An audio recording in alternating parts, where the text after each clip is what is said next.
وَلَقَدْ يَسَّرْنَا الْقُرْآنَ لِلذِّكْرِ فَهَلْ مِن مُّدَّكِرٍ۔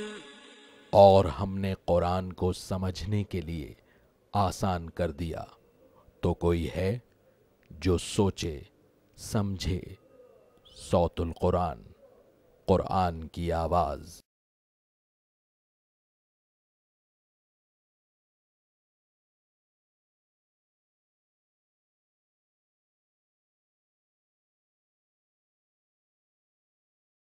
نحمده ونصلي على رسوله الكريم اما بعد فاعوذ بالله من الشيطان الرجيم بسم الله الرحمن الرحيم يا ايها الذين آمنوا ان تتقوا الله يجعل لكم فرقانا ويكفر عنكم سيئاتكم ويغفر لكم والله ذو الفضل العظيم صدق الله العظيم۔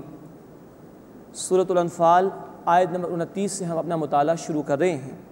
اب چوتھا رکوع اس سورہ مبارکہ کا شروع ہو رہا ہے۔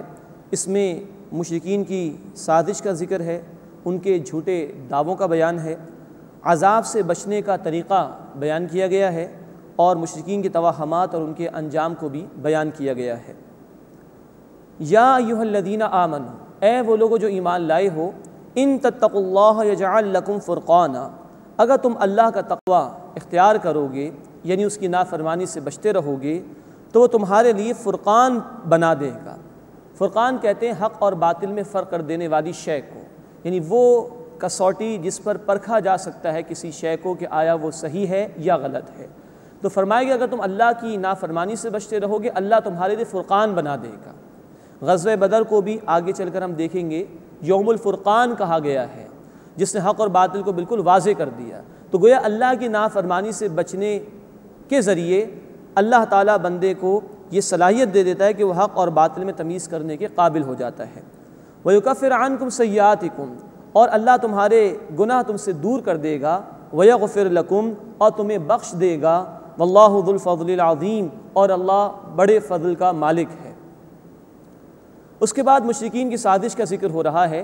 انہوں نے نبی صلی اللہ علیہ وسلم کو شہید کرنے کی کوشش کی تھی اور اس کے لیے سازش تیار کی، وہ رات کی جس کو ہم ہجرت کی رات کہتے ہیں۔ تمام قبائل نے مل کر فیصلہ کیا کہ ہر قبیلے سے ایک شخص جائے اور اجتماعی طور پر سازش کر کے نبی صلی اللہ علیہ وسلم کو شہید کر دیں۔ معاذ اللہ، اللہ نے آپ صلی اللہ علیہ وسلم کی حفاظت فرمائی۔ آپ نے حضرت علی رضی اللہ تعالی عنہ کو اپنے بستر پر سلایا تھا، اپنی امانتیں ان کے حوالے کی، ان کو ذمہ دار بنایا، اور اللہ نے نظر بندی کر دی مشرکین کی، اور آپ صلی اللہ علیہ وسلم ان کے درمیان سے نکل کر چلے گئے، اور پھر آپ نے مدینہ منورہ کی طرف ہجرت فرمائی۔ وَإِذْ يَمْكُرُ بِكَ الَّذِينَ كَفَرُوا، اور یاد کیجئے نبی صلی اللہ علیہ وسلم جب کفار آپ کے بارے میں سازشیں کر رہے تھے، لِيُثْبِتُوكَ أَوْ يَقْتُلُوكَ أَوْ يُخْرِجُوكَ، کہ آپ کو قید کر لیں یا قتل کر دیں یا نکال دیں، یعنی مکے سے باہر کر دیں۔ وَيَمْكُرُونَ وَيَمْكُرُ اللَّهُ، اور انہوں نے سازشیں کی اور اللہ تدبیر فرمانے والا تھا۔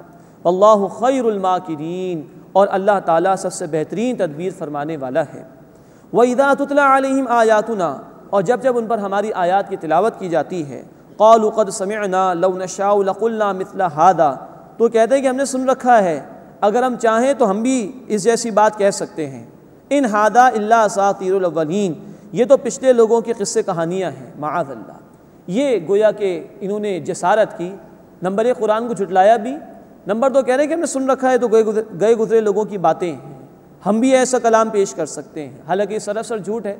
سورۃ البقرہ آیت نمبر 23 اور 24 میں ذکر آ چکا ہے۔ اللہ کا چیلنج ہے، کسی نے بھی قبول نہیں کیا کہ قرآن کی کسی صورت سے ملتی جلتی کوئی شے لا کے پیش کر دو، لیکن ڈھٹائی کا مظاہرہ یہ کہ کہنے لگے کہ ہم بھی اس کے جیسا کلام پیش کر سکتے ہیں، اور کہا کہ إِنْ هَذَا إِلَّا أَسَاطِيرُ الْأَوَّلِينَ، یہ تو پچھلے لوگوں کے قصے کہانیاں ہیں۔ اس کے بعد ذکر آ رہا ہے مشرکین مکہ کے حوالے سے، ان میں سے نضر بن حارث کا نام بیان کیا گیا ہے کہ یہ لوگ لوگوں کی موجودگی میں لوگوں کے سامنے دعائیں کرتے تھے اللہ سے اپنا روب قائم کرنے کے لیے کہ اللہ اگر یہ محمد صلی اللہ علیہ وسلم حق پر ہیں تو ہم پر عذاب نازل کر دے۔ یہ اس لیے کیا کرتے تھے کہ لوگوں پر اپنا روب قائم کریں۔ چنانچہ قرآن نے ذکر کیا وَإِذْ قَالُوا اللَّهُمَّ، اور یاد کرو جب ان لوگوں نے کہا إِنْ كَانَ هَذَا هُوَ الْحَقَّ مِنْ عِنْدِكَ، کہ اللہ اگر یہ تیری طرف سے حق ہے، فامطر علینا حجارۃ من السماء، تو بس ہم پر آسمان سے پتھر برسا دے، او ائتنا بعذاب علیم، یا ہم پر دردناک عذاب لے آ۔ اب یہ ڈھٹائی کا مظاہرہ کہ اللہ سے کہہ رہے اللہ تو عذاب لا کر ہی دے دے ہم کو۔ اب اگلی آیت میں بتایا جا رہا ہے کہ عذاب ابھی فوری طور پر ان پر کیوں نہیں آیا، اور اسی کی ضمن میں بتایا جا رہا ہے کہ اب ہر دور میں اللہ کے عذاب سے بچنے کا ذریعہ کیا ہوگا۔ فرمایا کہ وما کان اللہ لیعذبہم وانت فیہم، اور اللہ ایسا نہ تھا کہ انہیں عذاب دے جبکہ اے نبی صلی اللہ علیہ وسلم آپ ان کے درمیان موجود تھے۔ وما کان اللہ معذبہم، اور اللہ انہیں عذاب دینے والا نہیں، وہم یستغفرون، جب تک کہ وہ استغفار کرتے رہیں گے، بخشش مانگتے رہیں گے۔ تو دو ذرائع بتائے ہیں عذاب سے بچنے کے لیے۔ نمبر ایک، اللہ کے رسول صلی اللہ علیہ وسلم موجود ہوں، تو جب تک آپ صلی اللہ علیہ وسلم مکے میں تھے اللہ کا عذاب عام کا معاملہ نہیں ہوا ان کے ساتھ۔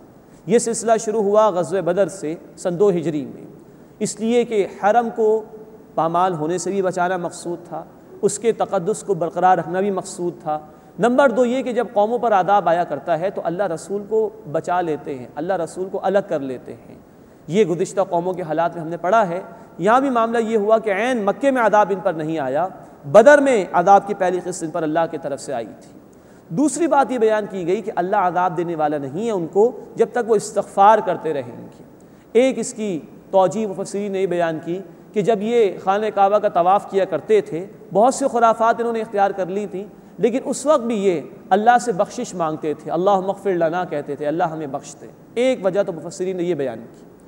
دوسری بات یہ کہ یہ اب عام معاملہ ہے اللہ کی طرف سے کہ عذاب سے بچنے کا ذریعہ یہ ہے کہ بندے اللہ سے استغفار کریں، اس کے حضور رجوع کریں۔ چنانچہ نبی کریم صلی اللہ علیہ وسلم نے فرمایا جامع ترمذی کی حدیث میں کہ میں جب چلا جاؤں گا تو تمہارے درمیان ایک چیز چھوڑ جاؤں گا، یعنی استغفار، اس کے ذریعے سے تم اللہ کے عذاب سے بچ سکو گے۔ اب یہ استغفار کیا ہے؟ توبہ کرنا اللہ کے حضور میں، اور توبہ اس بات کا نام ہے کہ بندہ اس سے جو بھی گناہ کیا ہو اس کے دل میں بھی ندامت ہو اور زبان پر بھی کلمات ہو بخشش مانگنے کے، اسی طرح گناہ کو عملاً ترک کر دیا جائے، یہ اصل توبہ ہے، اور آئندہ نہ کرنے کا عزم اور ارادہ بھی ہونا چاہیے۔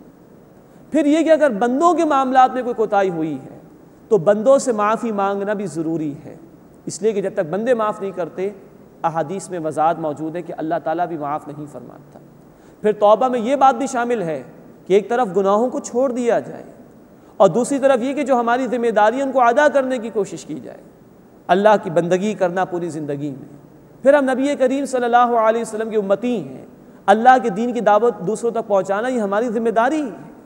پھر اس سے بڑھ کر اللہ کے دین کو غالب کرنے کی جد و جہد میں شریک ہونا یہ ہماری ذمہ داری۔ تو توبہ جہاں ایک طرف گناہ سے رک جانے کا نام ہے، وہاں دوسری طرف اپنی ذمہ داریوں کو ادا کرنے کا نام بھی ہے۔ آج ہم بھی اللہ کی طرف سے آئے ہوئے مختلف عذابوں میں گھرے ہوئے ہیں۔ دنیا میں آپ دیکھیے سونامی کی تباہی ہو، یا کیٹرینا اور ریٹا کے طوفان ہو امریکہ میں، یا دنیا کے دیگر ممالک میں زلزلوں کا آنا ہو، یا کہیں بے روزگاری کا عذاب ہو، یہ سب کیا ہے؟ طرح طرح کے عذاب ہیں جو اللہ کی طرف سے ہم پر مسلط کر دیے گئے ہیں۔ واحد حل یہ کہ ہم استغفار کریں، سچی توبہ کریں، اللہ ہمیں سچی توبہ کرنے کی توفیق عطا فرمائے۔ اب اگلی آیت میں بتایا جا رہا ہے کہ عذاب تو ان پر ضرور آئے گا، مشرکین مکہ پر۔ فرمایا کہ وما لہم اللہ یعذبہم اللہ، اور ان میں ہے کیا کہ اللہ انہیں عذاب نہ دے، وہم یصدون عن المسجد الحرام، جبکہ وہ مسجد حرام سے روکتے ہیں۔ یہی ان کا تنہا جرم کافی ہے کہ انہوں نے اللہ کے بندوں کو اللہ کے گھر سے روکا اور مسلمانوں کو ہجرت پر مجبور بھی کیا، تو اس وجہ سے ان پر عذاب آئے گا اللہ کا۔ وما کانوا اولیاءہ، اور وہ اس کے متولی نہیں ہیں، ان اولیاءہ الا المتقون، اس کے متولی تو صرف متقی لوگ ہیں جو اللہ کا تقوی اختیار کرنے والے ہیں، انہی کی ذمہ داری ہے کہ پھر وہ اللہ کے گھر کا انتظام سنبھالیں۔ ولکن اکثرہم لا یعلمون، لیکن ان میں سے اکثر لوگ علم نہیں رکھتے۔ اب اس کے بعد بیان کیا جا رہا ہے کہ اللہ نے جو تعلیمات دی تھی اس کو تو فراموش کر دیا، اور کیسی کیسی چیزیں دین میں ایجاد کر لی اس کا ذکر ہے۔ فرمایا کہ وما کان صلاتهم عند البیت الا مکاء وتصدیہ، اور خانہ کعبہ کے نزدیک ان کی نماز صرف یہی تھی کہ وہ سیٹیاں بجاتے اور تالیاں پیٹتے تھے۔ فذوقوا العذاب بما کنتم تکفرون، پس عذاب چکھو اس کے بدلے میں جو تم کفر کیا کرتے تھے۔ یعنی اللہ کے دین کو کھیل تماشا بنا لیا، نماز صرف یہ رہے گی کہ سیٹیاں بجاتے تھے اور تالیاں پیٹتے تھے۔ آج بھی ہم اپنے معاشرے پر نگاہ دوڑائیں تو ہمیں نظر آئے گا کہ نماز کو تو لوگوں نے ضائع کر دیا۔ ہم پڑھ چکے سورہ النساء آیت نمبر 103 میں، ان الصلاۃ کانت علی المؤمنین کتابا موقوتا، نماز تو اہل ایمان پر مقررہ اوقات میں فرض کی گئی ہے، نماز ضائع ہو چکی ہے۔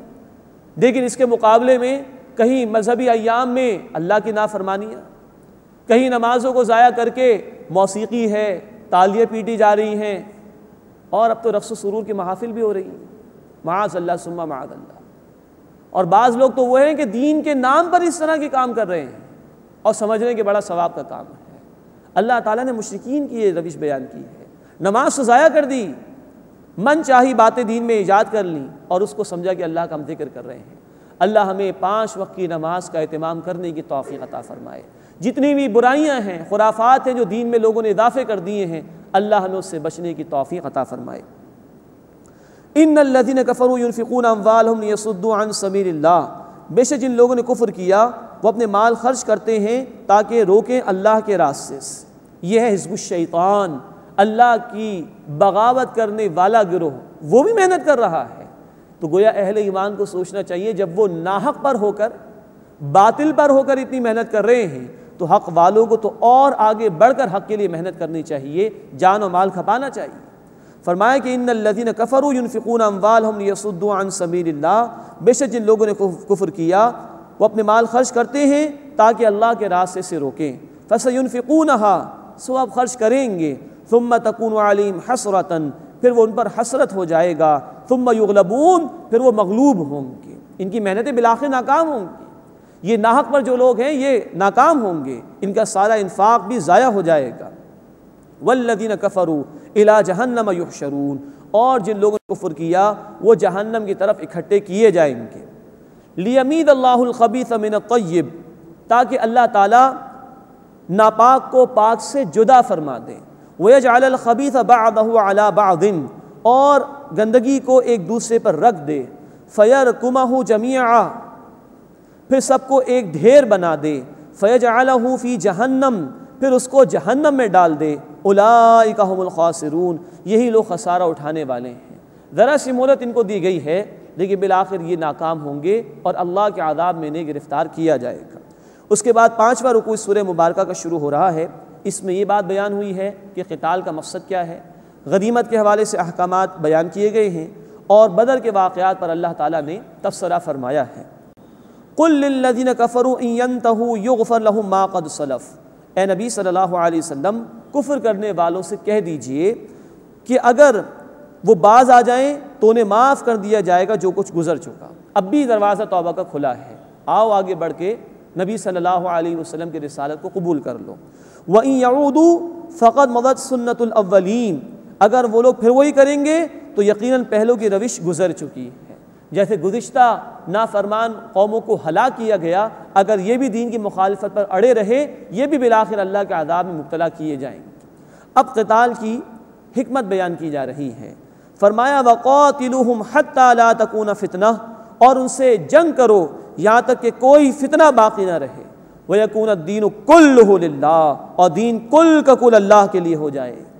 فَإِنِ انْتَهَوْا، پھر اگر وہ باز آ جائیں، فَإِنَّ اللَّهَ بِمَا يَعْمَلُونَ بَصِيرٌ، تو بے شک جو کچھ وہ کرتے ہیں اللہ اسے خوب دیکھنے والا ہے۔ یہ آیت مبارکہ بتا رہی ہے کہ ہمارے دین نے کن مقاصد کے تحت جنگ کا حکم دیا ہے۔ فرمایا تاکہ کوئی فتنہ باقی نہ رہے۔ فتنہ ان حالات کو کہا جاتا ہے جس میں ایک بندہ مومن کے لیے مکمل طور پر اللہ کی بندگی کرنا ممکن نہ ہو، یا باطل نظام کے جبر کی وجہ سے کسی شخص کے لیے آزادانہ طور پر دین حق کو قبول کرنا ممکن نہ ہو۔ یہ حالات فتنہ ہیں، اور ہمارا دین اس فتنے کو ختم کرنے کے لیے قتال کا حکم دیتا ہے۔ وَيَكُونَ الدِّينُ كُلُّهُ لِلَّهِ، اور تاکہ دین یعنی سسٹم آف لائف کل کا کل اللہ کے لیے ہو جائے، اس لیے ہمارا دین قتال کا حکم دیتا ہے۔ یہ الفاظ سورۃ البقرہ آیت نمبر 193 میں بھی آ چکے ہیں، نوٹ فرمائی اس چیز کو۔ اہم باتوں کو قرآن حکیم کم از کم 2 مرتبہ مختلف اسلوب میں ضرور بیان کرتا ہے۔ مزید نوٹ فرمائیے ہمارا دین یہ ایک مکمل نظام زندگی ہے۔ اللہ کا مطالبہ ہے سورہ البقرہ آیت نمبر 208 میں، ادخلوا فی السلم کافۃ، اسلام میں پورے کے پورے آ جاؤ۔ یہ ایک مکمل نظام زندگی ہے۔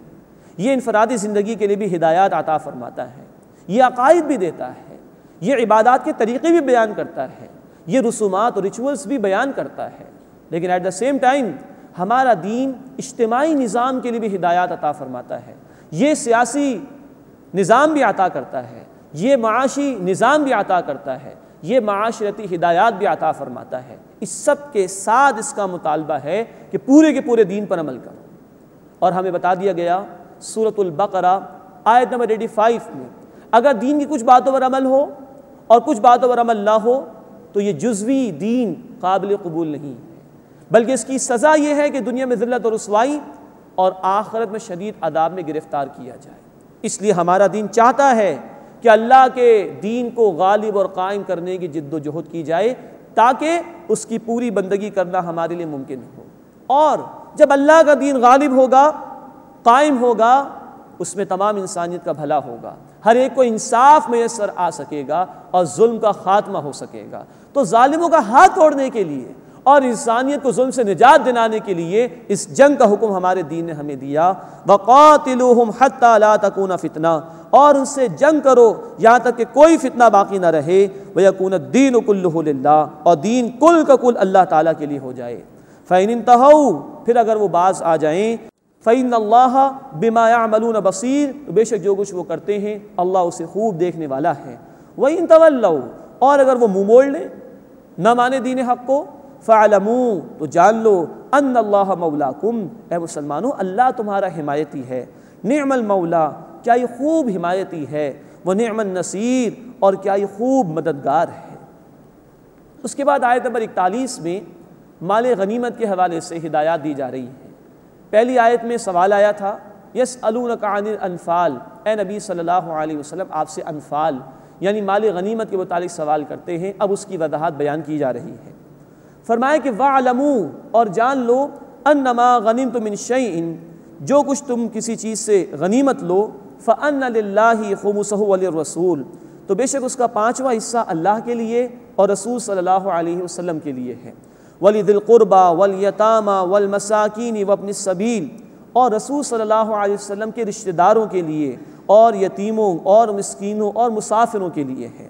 ان کنتم آمنتم باللہ، اگر تم ایمان رکھتے ہو اللہ پر، وما انزلنا علی عبدنا یوم الفرقان، اور اگر تم ایمان رکھتے ہو اس پر جو ہم نے اپنے بندے صلی اللہ علیہ وسلم پر فیصلے کے دن نازل کیا، یعنی فرقان، یوم التقى الجمعان، جس دن دو لشکر ایک دوسرے سے لڑ گئے تھے، واللہ علی کل شیء قدیر، اور اللہ تعالیٰ ہر شے پر قدرت رکھنے والا ہے۔ اب یہاں مال غنیمت کی تقسیم کے لیے بتا دیا گیا کہ ایک حصہ یعنی 1/5 20% وہ اللہ کے لیے، اللہ کے رسول صلی اللہ علیہ وسلم کے لیے، اللہ کے رسول صلی اللہ علیہ وسلم کے رشتہ داروں کے لیے، اور یتامہ، مساکین اور مسافروں کے لیے ہے۔ اللہ رب العزت کا نام جو آیا ہے، مفسرین نے اس کی وضاحت یہ فرمائی کہ یہ ایک حصہ اب جائے گا بیت المال میں۔ اللہ کے رسول صلی اللہ علیہ وسلم کے گھر والوں کے لیے صدقات لینا حرام تھے، تو مال غنیمت میں سے ہی انہیں حصہ ملتا تھا، اور یہی ایک حصہ جو کہ 1/5 ہے، اسی میں سے یتیموں، مسکینوں اور مسافروں کو جو کہ ضرورت مند ہوا کرتے تھے مال دیا جاتا تھا۔ تو تفصیل یہ ہے کہ جو بھی مال غنیمت حاصل ہوگا قتال کے نتیجے میں اہل ایمان کو، تو ایک حصہ بیت المال میں جائے گا جو کہ مسلمانوں کی اجتماعی پراپرٹی ہے، اور مسلمانوں کی ضروریات پر اس کو خرچ کیا جائے گا، اور بقیہ 4 حصے 80% جو ہے وہ قتال کرنے والے مجاہدین اور غازیوں میں تقسیم کیا جائے گا۔ دوسری بات نوٹ فرمائی کہ یہاں کہا گیا وما انزلنا علی عبدنا یوم الفرقان، اور اگر تم ایمان رکھتے ہو اس پر جو ہم نے اپنے بندے صلی اللہ علیہ وسلم پر فیصلے کے دن نازل کیا۔ یہ فرقان غزوہ بدر کو کہا گیا، فرق کر دینے والی شے، حق اور باطل کو جدا کر دینے والی شے۔ واضح ہو گیا کہ اہل ایمان حق پر ہیں، اللہ نے ان کی مدد فرمائی ہے، انتہائی کم تیاری ان کی تھی، اس کے باوجود 313 بے سر و سامان لوگوں کو اللہ تعالیٰ نے 1000 تیار مشرکین کے مقابلے میں فتح عطا فرمائی، اور اللہ نے حق اور باطل کو بالکل واضح فرما دیا۔ واللہ علی کل شیء قدیر، اور اللہ تعالیٰ ہر شے پر قدرت رکھنے والا ہے۔ اب غزوہ بدر کے بعض حالات پر تبصرہ کیا جا رہا ہے۔ اذ انتم بالعدوۃ الدنیا، یاد کرو جب کہ تم قریب والے کنارے پر تھے، یعنی مسلمان مدینے سے قریبی حصے کی جانب تھے، وَهُمْ بِالْعُدْوَةِ الْقُصْوَىٰ، اور وہ دور والے کنارے پر تھے، یعنی مشرکین مکہ مدینے سے کچھ دور تھے، وَالرَّكْبُ أَسْفَلَ مِنْكُمْ، اور قافلہ تمہارے نیچے کی جانب تھا۔ یہ اشارہ ہے ابو سفیان کے قافلے کی طرف رضی اللہ تعالی عنہ، وہ بعد میں ایمان لے آئے تھے، لیکن اس وقت جب کہ بدر کا معاملہ تھا وہ مشرکین کے ساتھ تھے۔ تو وہ قافلہ مسلمانوں کی نگاہوں کے سامنے سے جا رہا ہے، وہ بچ گیا تھا، اور اب کیفیت یہ ہو گئی کہ اس قافلے اور مسلمانوں کے درمیان قریش کے لوگوں کی فوج آ گئی تھی، مشرکین مکہ کی فوج آ گئی تھی۔ وَلَوْ تَوَاعَدْتُمْ لَاخْتَلَفْتُمْ فِي الْمِيعَادِ، اور اگر تم باہم وعدہ کرتے تو یقیناً وعدے میں اختلاف کر لیتے۔ وَلَٰكِن لِيَقْضِيَ اللَّهُ أَمْرًا كَانَ مَفْعُولًا، لیکن تاکہ پورا فرما دے اللہ تعالیٰ وہ کام جو ہو کر رہنے والا تھا۔ یعنی تم خود فیصلہ کوئی کرتے اگر لڑنے کے متعلق یا کوئی وعدہ کرتے تو یہ معرکہ پیش نہ آتا، لیکن اللہ کی مشیت تھی، اللہ چاہتا تھا کہ حق واضح ہو جائے، باطل کو بالکل واضح کر دیا جائے، تو اللہ نے پورا فرمایا اس معاملے کو، اور یہ معرکہ پیش آ کر رہا۔ لِيَهْلِكَ مَنْ هَلَكَ عَنْ بَيِّنَةٍ وَيَحْيَ مَنْ حَيَّ عَنْ بَيِّنَةٍ، تاکہ جو ہلاک ہو وہ دلیل کے ساتھ ہلاک ہو، اور جس کو زندہ رہنا ہے وہ دلیل کے ساتھ زندہ رہے۔ مشرکین کے عوام کی بھی آنکھ کھل جائے کہ یہ ناحق پر تھے اور مسلمان حق پر تھے، اور مسلمانوں کو بھی واضح ہو جائے بالکل کہ وہ حق پر ہیں، تو دلیل کے ساتھ زندہ رہے جس کو رہنا ہے، اور دلیل پر ہی موت واقع ہو جس کی بھی موت واقع ہو جائے۔ وَإِنَّ اللَّهَ لَسَمِيعٌ عَلِيمٌ، اور بے شک اللہ تعالیٰ خوب سننے والا، خوب علم رکھنے والا ہے۔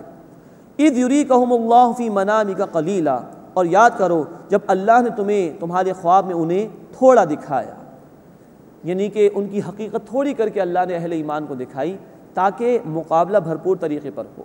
وَلَوْ أَرَاكَهُمْ كَثِيرًا، اور اگر اللہ تعالیٰ تمہیں ان کی تعداد زیادہ دکھا دیتا، لَفَشِلْتُمْ، تم کمزور پڑ جاتے، وَلَتَنَازَعْتُمْ فِي الْأَمْرِ، اور معاملے میں جھگڑ لیتے، وَلَٰكِنَّ اللَّهَ سَلَّمَ، لیکن اللہ تعالیٰ نے بچا لیا، اللہ تعالیٰ نے مارکے کا راستہ صاف کیا۔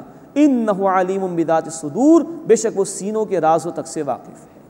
یہ ہے اللہ تعالیٰ کی مہربانی اہل ایمان پر، اس کی مدد بھی ان کے شامل حال، اور اس نے معاملہ ایسا کر دیا کہ پوری دل جمعی کے ساتھ اہل ایمان جنگ کے لیے تیار ہو جائیں۔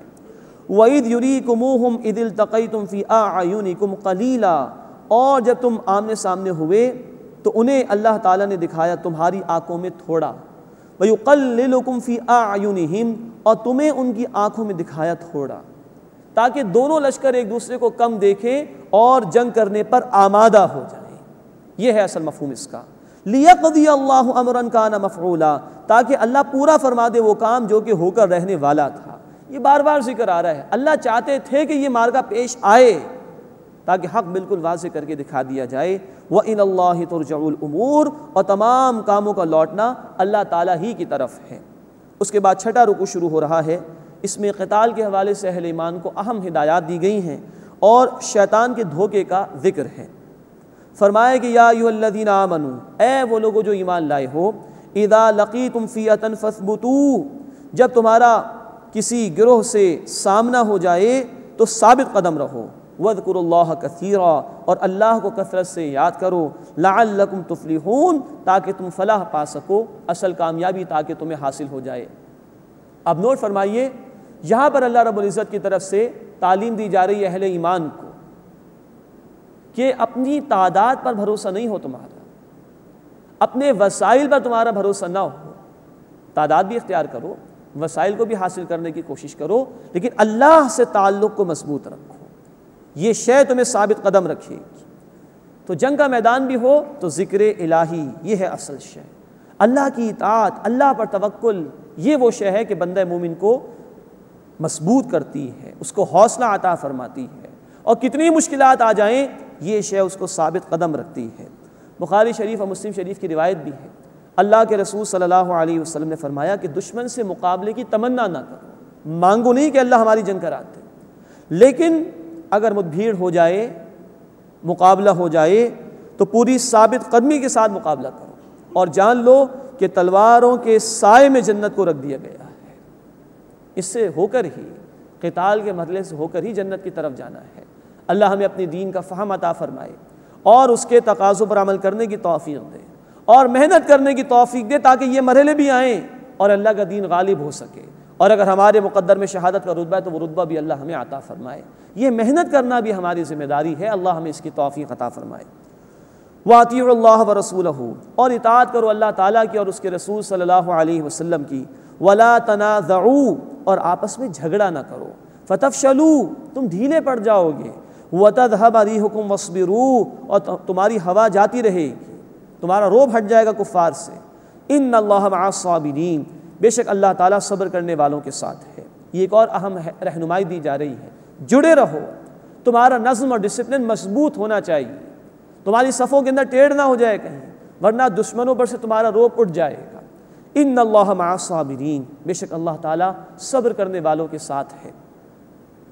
ولا تکونوا کالذین خرجوا من دیارہم بطرا، اور ان لوگوں کی طرح مت ہو جانا جو اپنے گھروں سے نکلے اتراتے ہوئے، ورئاء الناس، اور لوگوں کو دکھانے کے لیے، ویصدون عن سبیل اللہ، اور اللہ کے راستے سے روکتے ہوئے، واللہ بما یعملون محیط، اور جو کچھ وہ کرتے ہیں اللہ اس کا احاطہ کیے ہوئے ہے۔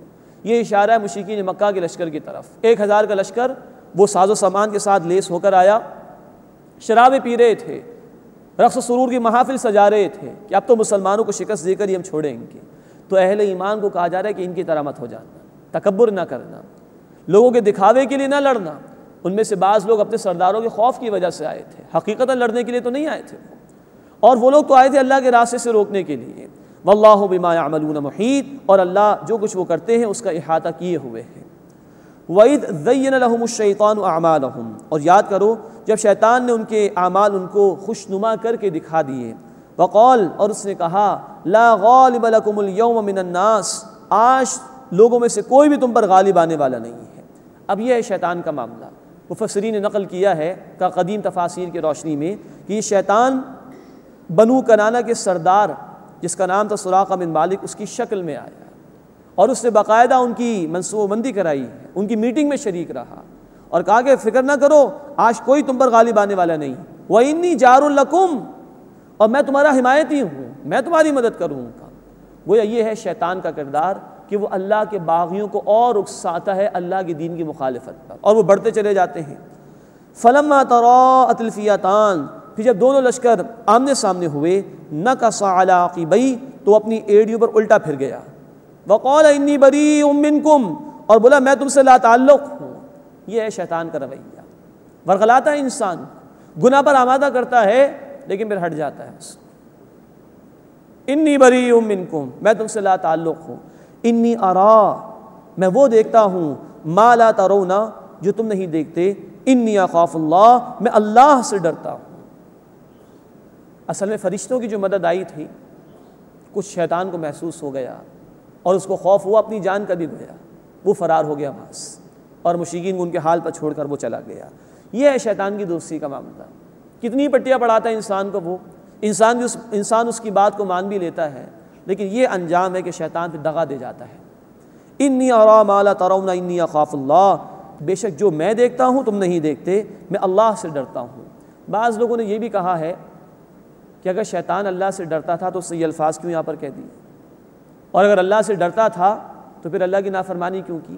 اس کا ایک جواب مفسرین نے یہ دیا ہے، یہاں اس نے بیسیکلی جھوٹ بولا ہے، وہ جان بچانا چاہ رہا تھا اپنی، تو یہ جھوٹ بول کر مشرکین سے اس نے فرار اختیار کر لیا۔ وَقَالَ إِنِّي بَرِيءٌ مِّنكُمْ إِنِّي أَرَىٰ مَا لَا تَرَوْنَ إِنِّي أَخَافُ اللَّهَ، اور وہ بولا میں تم سے لا تعلق ہوں، بے شک جو کچھ میں دیکھتا ہوں تم نہیں دیکھتے، میں اللہ سے ڈرتا ہوں۔ وَاللَّهُ شَدِيدُ الْعِقَابِ، اور اللہ سخت سزا دینے والا ہے۔ اس کے بعد 7واں رکوع آ رہا ہے سورہ مبارکہ کا، جس میں منافقین کا کچھ ذکر ہے اور کفار کا انجام بیان کیا گیا ہے، اور یہودیوں کو بھی تنبیہ کی گئی ہے۔ اذ یقول المنافقون والذین فی قلوبہم مرض، جب منافق اور وہ لوگ جن کے دلوں میں مرض تھا کہنے لگے، غر ہؤلاء دینہم، ان لوگوں کے دین نے انہیں دھوکے میں ڈال دیا ہے۔ یہ اشارہ اس بات کی طرف ہے کہ یہ اہل ایمان صحابہ کرام رضی اللہ تعالی عنہ اجمعین سب کچھ چھوڑ کر آ گئے تھے مکے سے، اور اب سب کچھ لگا رہے ہیں، لٹا رہے ہیں اللہ کے دین کے راستے میں، جان لگا رہے ہیں، مال لگا رہے ہیں، دنیا کی فکر ہی نہیں، دنیا کے نقصان کی فکر ہی نہیں، آخرت مقصود اور مطلوب ہے، اللہ کی رضا چاہتے ہیں۔ اب منافقین یا وہ لوگ جن کے دلوں میں یہ کمزوری کی بیماری تھی، صاحب کردار نہیں تھے، وہ الزام تراشی کر رہے ہیں ان پر کہ ان کے دین نے ان کو دھوکے میں ڈال دیا. دیکھو ان کی دنیا کی کوئی فکر ہی نہیں, کاروبار کی کوئی فکر نہیں, کوئی دنیا کا نقصان ہو جائے کوئی پریشانی نہیں ان کو, مشکلات آ جائیں ان کو کوئی پریشانی نہیں.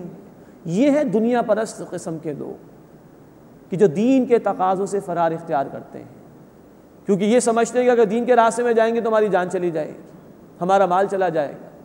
تو جان تو ویسے بھی جانی ہے, لیکن یہ دین کے تقاضوں سے فرار اختیار کرتے ہیں. اور جو لوگ آگے بڑھ جاتے ہیں صاحب ایمان, ان کو کہتے ہیں کہ یہ دھوکے میں پڑ گئے ہیں, حالانکہ دھوکہ ان کو ہوا ہے کہ یہ دنیا کی عارضی دولت کی وجہ سے ہمیشہ کی زندگی کا خسارہ اس کی تیاری کر رہے ہیں.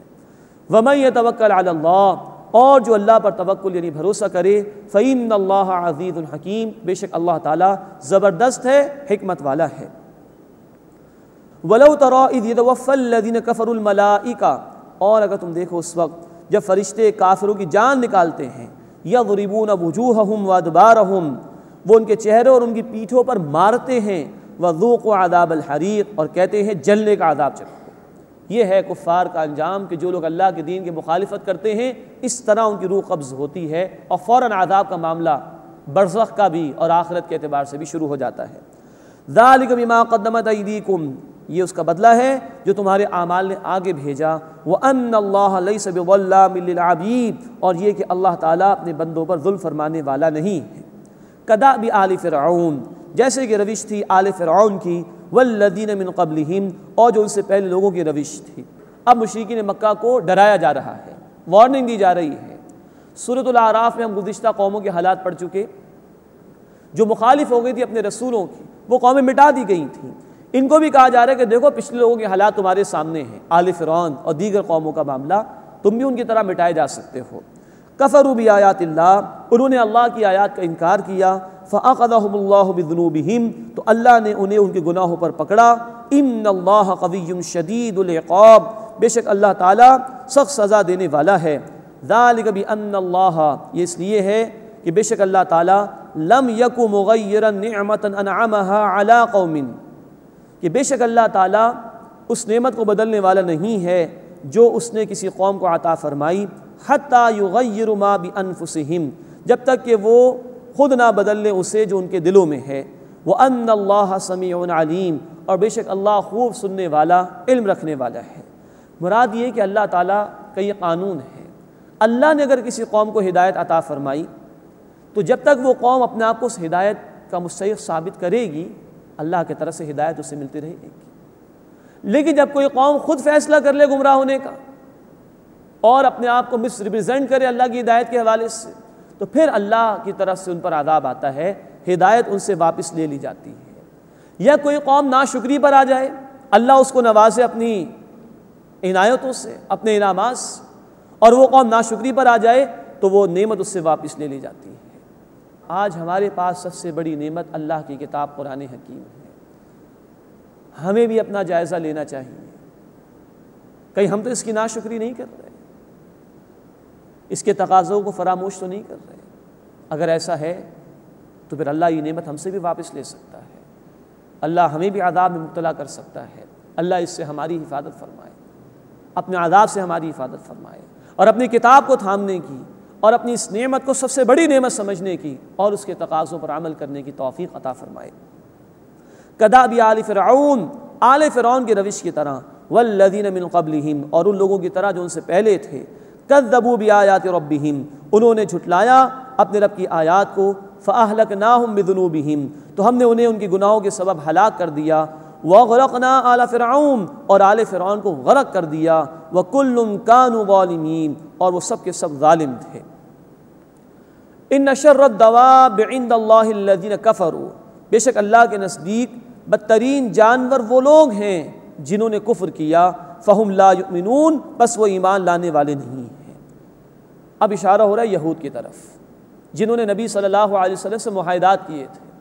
جب آپ صلی اللہ علیہ وسلم مدینہ منورہ تشریف لائے تھے تو وہاں 3 قبیلے آباد تھے یہود کے, بنو قینقاع, بنو قریظہ, بنو نذیر. ان تینوں قبیلوں نے آپ صلی اللہ علیہ وسلم سے معاہدات کر لیے تھے کہ اگر کوئی ہم پر حملہ کرے گا تو مشترکہ طور پر دفاع کریں گے, ایک دوسرے کا خیال رکھیں گے. تو یہ معاہدات ہوئے تھے جوائنٹ ڈیفنس ابتداءً مدینے میں. بعد میں انہوں نے خود اس کی خلاف ورزی کی, تو ان کے خلاف ایکشن بھی لیا تھا رسول اکرم صلی اللہ علیہ وسلم نے۔ ان یہودیوں کی طرف اشارہ کیا جا رہا ہے کہ جب بھی انہوں نے معاہدے کیے ہیں خلاف ورزی ہی کی ہے۔ الذین عاہدت منہم، وہ لوگ جن سے اے نبی صلی اللہ علیہ وسلم آپ نے عہد کیا، ثم ینقضون عہدہم فی کل مرۃ، پھر وہ اپنے معاہدے کو توڑ دیتے ہیں ہر مرتبہ، وہم لا یتقون، اور وہ ڈرتے نہیں ہیں، ڈرتے نہیں اس بات سے کہ اللہ کا عذاب ان پر آ سکتا ہے۔ تو ہمیشہ انہوں نے مخالفت ہی کی ہے یہود نے۔ اب فرمایا جا رہا ہے فَإِمَّا تَثْقَفَنَّهُمْ فِي الْحَرْبِ، پس اگر تم انہیں جنگ میں کہیں پاؤ، فَشَرِّدْ بِهِمْ مَنْ خَلْفَهُمْ، تو انہیں سزا دو پھر، تاکہ ان کے ذریعے سے تتر بتر کر دو ان لوگوں کو جو ان کے بعد آئیں گے، لَعَلَّهُمْ يَذَّكَّرُونَ، تاکہ وہ بعد میں آنے والے عبرت حاصل کریں۔ مراد یہ کہ ان مشرکین، مراد یہ کہ ان یہود نے جب بھی مخالفت کی ہے تو اللہ کے رسول صلی اللہ علیہ وسلم کو کہا گیا اللہ کی طرف سے کہ ان کے خلاف ایکشن لیجئے اور ایسی سزا دیجئے کہ ان کے بعد جو لوگ آنے والے ہیں ان کو عبرت حاصل ہو جائے۔ معاہدے کی پابندی کرنا اہل ایمان پر لازم ہے، لیکن جب پارٹی نمبر 2 سامنے والا فریق خود ہی نافرمانی پر آ جائے تو پھر ان کے ساتھ معاہدہ نہیں ہوگا، ان کے خلاف اقدام کیا جائے گا۔ چنانچہ یہی وجہ ہے کہ بدر کے بعد 2 ہجری ہی میں پہلا جو ان کا قبیلہ تھا بنو قینقاع، جس سے خلاف ورزی کی تھی معاہدے کی، اس کے خلاف اقدام فرمایا تھا رسول کریم صلی اللہ علیہ وسلم نے، اور انہیں مدینے سے باہر نکال دیا گیا تھا۔ وَإِمَّا تَخَافَنَّ مِنْ قَوْمٍ خِيَانَةً، اور اگر تمہیں کسی قوم سے خیانت کا ڈر ہو، فَانبِذْ إِلَيْهِمْ عَلَى سَوَاءٍ، تو ان کی طرف معاہدے کو پھینک دو برابری کی بنیاد پر۔ إِنَّ اللَّهَ لَا يُحِبُّ الْخَائِنِينَ، بے شک اللہ تعالیٰ خیانت کرنے والوں کو پسند نہیں فرماتا۔ مراد یہ کہ اگر مسلمانوں کا کسی قوم سے معاہدہ ہے اور مسلمان اگر ان کے خلاف کوئی اقدام کرنا چاہتے ہیں تو اس معاہدے کو پہلے ختم کرنا ہوگا۔ معاہدے کی اہمیت ہے ہمارے دین میں، وعدے کی اہمیت ہے ہمارے دین میں۔ کسی قوم یا کسی ملک کے ساتھ ہمارا معاہدہ بھی ہو اور اس کے خلاف پھر اب کارروائیاں کی جا رہی ہوں، یہ سراسر خیانت ہے اور اللہ رب العزت نے اس سے منع فرمایا۔ یہ بڑا اہم اصول ہے ایک اسلامی حکومت کے لیے بھی، اس کی فارن پالیسی کے اعتبار سے بھی، کہ اگر کسی قوم سے کسی ملک سے معاہدہ ہے تو ان کے خلاف چوری چھپے کارروائی نہیں کی جا سکتی۔ معاہدہ ختم کر دو، اس کے بعد کارروائی کر سکتے ہو۔ معاہدے کا احترام اور پابندی لازم ہے۔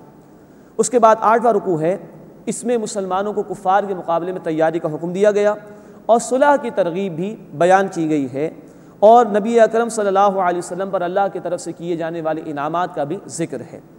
وَلَا يَحْسَبَنَّ الَّذِينَ كَفَرُوا سَبَقُوا، اور جن لوگوں نے کفر کیا وہ یہ گمان نہ کریں کہ وہ بھاگ نکلیں گے، کہ وہ بچ جائیں گے۔ انہم لا یعجزون، بے شک وہ عاجز نہیں کر سکتے۔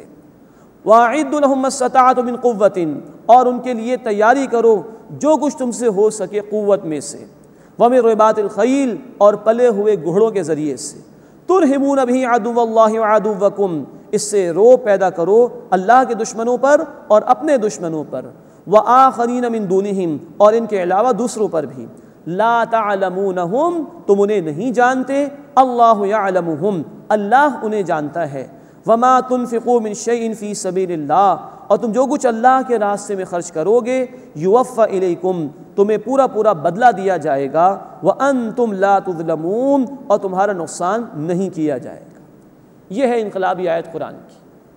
اہل ایمان کو جنگ کی تیاری کا حکم دیا جا رہا ہے، اسباب اختیار کرنے کا حکم دیا جا رہا ہے۔ اب قوت میں سے جو بھی شے ہو، ہر دور میں جو بھی ٹیکنالوجی ہے، جو بھی جدید ذرائع اویلیبل ہیں، اس کو اختیار کرنے کی تاکید ہمیں کی جا رہی ہے۔ نوٹ فرمائیے اللہ کے رسول صلی اللہ علیہ وسلم کا رویہ، جب آپ دنیا سے تشریف لے جا رہے تھے تو آپ کی ایک زرہ کسی یہودی کے پاس بطور قرض رکھی ہوئی تھی، لیکن حجرے میں 9 تلواریں لٹکی ہوئی تھیں، اندازہ کیجیے اس کا۔ اسی طرح جامع ترمذی کی حدیث ہے، اللہ کے رسول صلی اللہ علیہ وسلم نے فرمایا، میرے رب نے میرا رزق میرے نیزے کی چھاؤں کے نیچے رکھ دیا ہے۔ رزق کی ذمہ داری اللہ پر ہے، بندے کو پریشان نہیں ہونا چاہیے۔ دین کی محنت کرنا بندے کی ذمہ داری ہے، اس کے لیے تیاری یہ ہمارا فریضہ ہے۔ تو کہا گیا کہ جو بھی طاقت میں سے ہو سکے اختیار کرو۔ گھوڑوں کا خصوصی ذکر آیا ہے، اللہ کے رسول صلی اللہ علیہ وسلم نے فرمایا ہے مسلم شریف کی روایت میں کہ گھوڑوں کی پیشانیوں کے ساتھ اللہ تعالیٰ نے برکت رکھ دی ہے قیامت تک کے لیے۔ آج بھی کوئی دنیا کے کچھ علاقے ہیں کہ جہاں ہمارے یہ جو بھی مینز آف ٹرانسپورٹیشن نہیں پہنچ سکتے، وہاں گھوڑے ہی کام میں آتے ہیں۔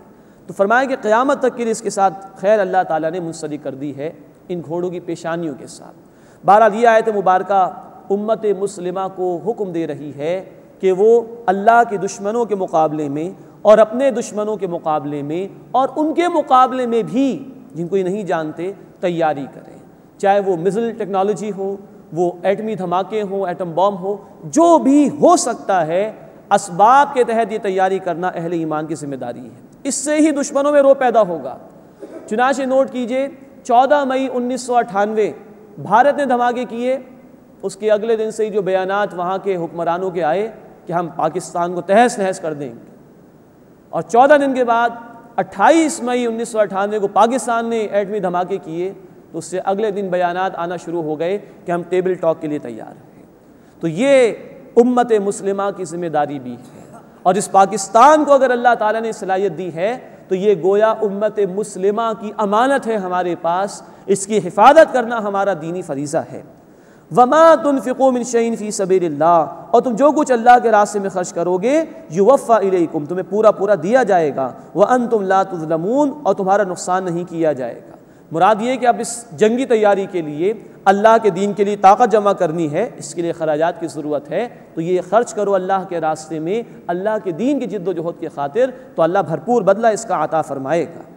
وَإِن جَنَحُوا لِلسَّلْمِ، اور اگر وہ صلح کی طرف جھکیں، فَجْنَحْ لَهَا وَتَوَكَّلْ عَلَى اللَّهِ، تو تم بھی صلح کی طرف جھکو اور اللہ پر توکل کرو، إِنَّهُ هُوَ السَّمِيعُ الْعَلِيمُ، بے شک وہ اللہ خوب سننے والا، علم رکھنے والا ہے۔ یہ ہے توازن اللہ کی آیات میں، یہ ہے بیلنسڈ ہدایات جو اللہ نے عطا فرمائی۔ ایک طرف تیاری کا حکم ہے، دوسری طرف کہا جا رہا ہے کہ اگر مخالف قوم صلح پر آمادہ ہو رہی ہے تو جنگ برائے جنگ نہیں ہے، تم بھی صلح کی طرف مائل ہو جاؤ اور اللہ پر توکل رکھو، بے شک وہ خوب سننے والا، علم رکھنے والا ہے۔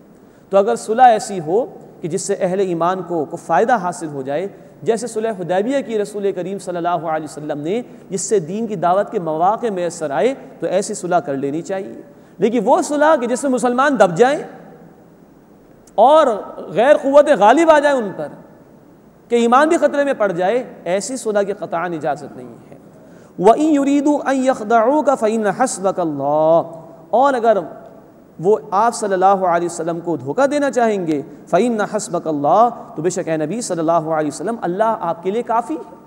تو توکل اللہ پر ہونا چاہیے، اور اگر کسی مخالف گروہ میں بدنیتی آ گئی ہے تو اس کے مقابلے میں اللہ اہل ایمان کے لیے کافی ہے۔ هُوَ الَّذِي أَيَّدَكَ بِنَصْرِهِ وَبِالْمُؤْمِنِينَ، وہی اللہ ہے جس نے اپنی مدد سے اور مسلمانوں کے ذریعے سے اے نبی صلی اللہ علیہ وسلم آپ کو طاقت عطا فرمائی، وَأَلَّفَ بَيْنَ قُلُوبِهِمْ، اور ان مسلمانوں کے دلوں میں الفت پیدا فرما دی۔ یہ اللہ کے انعامات کا ذکر۔ لَوْ أَنفَقْتَ مَا فِي الْأَرْضِ جَمِيعًا، اگر اے نبی صلی اللہ علیہ وسلم جو کچھ زمین میں ہے اگر آپ وہ سب کچھ خرچ کر دیتے، ما الفت بین قلوبہم، تو آپ ان کے دلوں میں الفت ڈال نہیں سکتے تھے، ولیکن اللہ الف بینہم، لیکن اللہ نے ان کے درمیان الفت پیدا فرما دی، انہ عزیز الحکیم، بے شک وہ زبردست ہے، حکمت والا ہے۔ یہ ہے اللہ کے انعامات کہ نبی صلی اللہ علیہ وسلم کو یہ مقدس صحابہ عطا فرمائے اور ان کے دلوں میں اللہ نے الفت پیدا فرما دی۔ اللہ ہمارے دلوں میں بھی الفت پیدا فرمائے اور اپنے دین کی محنت کے لیے ہمیں قبول فرمائے۔ یا ایھا النبی، اے نبی صلی اللہ علیہ وسلم، حسبک اللہ، اللہ کافی ہے آپ کے لیے، ومن اتبعک من المؤمنین، اور اہل ایمان جو کہ آپ صلی اللہ علیہ وسلم کی پیروی کرنے والے ہیں۔ اللہ تعالی ہمیں اپنی آیات کا فہم عطا فرمائے اور ان کے تقاضوں پر عمل کرنے کی توفیق عطا فرمائے۔ آمین یا رب العالمین، وآخر دعوانا ان الحمد للہ رب العالمین۔